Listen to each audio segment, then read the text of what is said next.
PSLV YouTube channel వీక్షిస్తున్న ప్రేక్షకులకు నమస్కారం.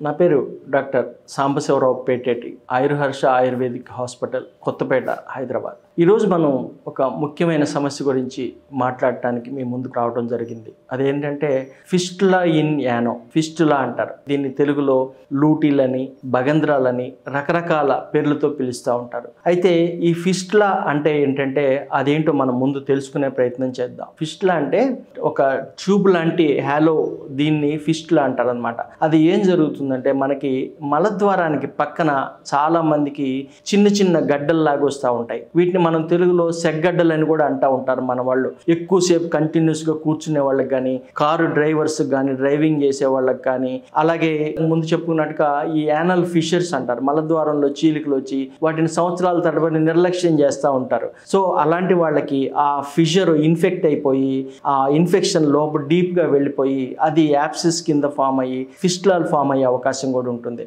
సో వీటిని మనం ఈ ఫిస్టులా ఇన్ యానో రావడానికి ఈ సెగ్గడ్డలు ప్రధాన కారణం. ఈ సెగ్గడ్డలు ఏమైతే అంటే లోపల చీము ఉంటుంది, ఆ చీమంతా ఉబ్బిపోయి దానివల్ల చలి, జ్వరము ఇలాంటివి రావడం జరుగుతుంటుంది. సహజంగా ఏం చేస్తారంటే వీటిని పెరియానల్ యాప్సెస్ అంటారు. ఈ యాప్సెస్ ని ఏం చేస్తారంటే మనం డాక్టర్ దగ్గరికి వెళ్ళినప్పుడు వాళ్ళు దాన్ని ఓపెన్ చేసి ఆ పస్ అంతా డ్రైన్ చేసేసేసి ఏదో యాంటీబయాటిక్స్ ఇలాంటివి వాడతారు, తగ్గిపోతుంటుంది. అలా కాకుండా కొన్నిసార్లు ఏమవుతుందంటే తగ్గకుండా ఈ యాప్సెస్ ఏదైతే బయటకు ఓపెనింగ్ ఉందో అలాగే ఇది మలద్వారం లోపల పక్కకి మనం మలం పాస్ చేసే యానల్ కెనాల్లోకి ఇంటర్నల్ ఓపెనింగ్, ఇంకొక ఓపెనింగ్ ఏర్పడుతుంది అనమాట. దీనివల్ల ఏమవుతుంది, మనం మలం పాస్ చేసినప్పుడు మలంతో పాటు చీము రావటము, మలంతో పాటు రక్తం రావటము, ఆ ప్రాంతంలో నొప్పి రావటము, దురద రావటము, అలాగే జ్వరం రావటము, ఇలాంటి లక్షణాలన్నీ ఉంటాయన్నమాట. సో దీన్ని ఫిస్టులా ఇన్ యానో అంటారు.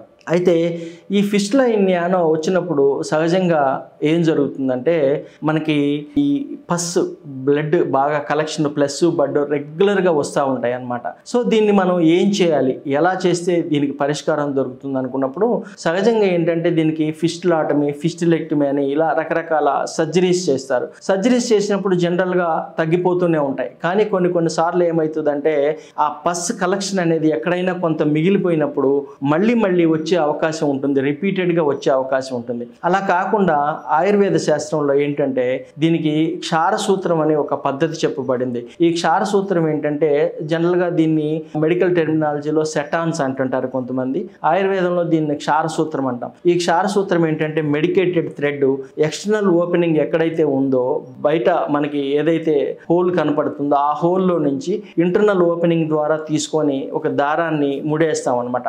ఆ దారానికి మందులతో చేసిన కోటింగ్ ఉంటుంది, ఆ కోటింగ్ 21 టైమ్స్ వేస్తారు. సో ఈ కోటింగ్ తోటి కూడుకున్న దారాన్ని మనం వేయటం వల్ల ఏం జరుగుతుందంటే ఆ ఫిస్టులా ట్రాక్ ఏదైతే ఉంటుందో అది కొంచెంగా కట్ అవుతూ వెనక నుంచి హీల్ అవుతూ వస్తుంటుంది అనమాట. అంటే మీకు చెప్పాలంటే, అర్థమయ్యేటట్టు చెప్పాలంటే, ఒక ఐస్ గడ్డ మీద మనం ఏదైనా ఒక చాకు లాంటి దాన్ని పెట్టి గట్టిగా ఒత్తుతూ ఉంటే ఆ చాకు కిందకి వెళ్ళిపోతుంది, పైనుంచి మళ్ళీ ఐస్ పేరుకొని పోతూ ఉంటుంది, పైన ఉన్నది మనకు కనపడదు. అలాగే ఇది ముందు నుంచి కట్ చేసుకుంటూ వస్తుంది, వెనక నుంచి హీల్ అవుతూ చేస్తుంది అనమాట. అది ఆ క్షారసూత్రానికి ఉన్న మందు వల్ల వచ్చిన ఎఫెక్ట్ అనమాట. సో ఇలా చేయటం వల్ల ఏమవుతుందంటే అక్కడ ఉండే పస్ అంతా డ్రైన్ అయిపోతూ ఉంటుంది, ఇన్ఫెక్షన్ ప్రోగ్రెస్ అవ్వకుండా మళ్ళీ పస్ కలెక్షన్ అక్కడ మిగిలిపోయి మళ్ళీ రాకుండా ఉండే అవకాశం ఈ క్షారసూత్రంతో ఉంటుందన్నమాట. అలాగే ఈ క్షారసూత్రం చేసిన తర్వాత మనం రొటీన్గా మన పని మనం రెగ్యులర్గా చేసుకుంటూ పోవచ్చు.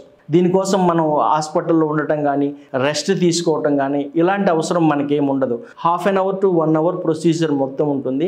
ఈ ప్రొసీజర్లో కూడా మనకి అసలు ఏమాత్రం బ్లడ్ లాస్ అనేది ఉండదు, చాలా తక్కువగా ఉంటుంది. సో ఈ ప్రొసీజర్ చేసుకోవటం వల్ల రొటీన్గా కూర్చోవచ్చు, నిలబడవచ్చు, మీరు బైక్ డ్రైవ్ చేయవచ్చు, కార్ డ్రైవ్ చేయవచ్చు, మీ పనులు మీరు రెగ్యులర్గా చేసుకుంటూ కూడా మనం ఈ ఫిస్టులాని తగ్గించుకునే అవకాశం ఉంటుంది. దీంతో పాటు ఆయుర్వేదిక్ మెడిసిన్స్ కానీ మనం రెగ్యులర్గా వాడుకుంటూ ఉండొచ్చు అనమాట.